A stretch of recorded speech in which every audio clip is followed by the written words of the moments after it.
वर्ण बोलिए क्या है? ओम श्री सद्गुरुदेव भगवान की। वर्ण क्या है? आराधना की एक ही विधि जिसका नाम कर्म है, जिसको 4 श्रेणियों में बांटा है, वही 4 वर्ण हैं। यह एक ही साधक का ऊंचा नीचा स्तर है, न कि जाति। श्री कृष्ण ने बताया कि इंद्रियों का दमन, मन का समन, एकाग्रता, शरीर, वाणी और मन को इष्ट के अनुरूप तपाना, ईश्वरीय जानकारी का संचार, ईश्वरीय निर्देशन पर चलने की क्षमता इत्यादि ब्रह्मा में प्रवेश दिलाने वाली योग्यताएं ब्राह्मण श्रेणी के कर्म हैं। शौर्य, पीछे न हटने का स्वभाव, सब भावों पर स्वामी भाव, कर्म में प्रवृत्त होने की दक्षता क्षत्रिय श्रेणी का कर्म है।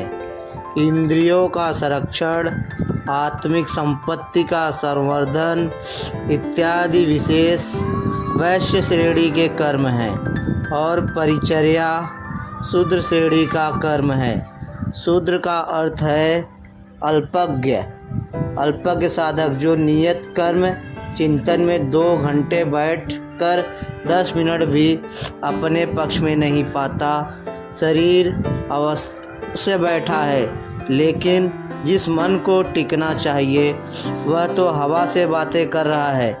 ऐसे साधक का कल्याण कैसे हो? उसे अपने से उन्नत अवस्था वालों की अथवा सद्गुरु की सेवा करनी चाहिए। सने सने उसमें भी संस्कारों का सृजन होगा, वह गति पकड़ लेगा।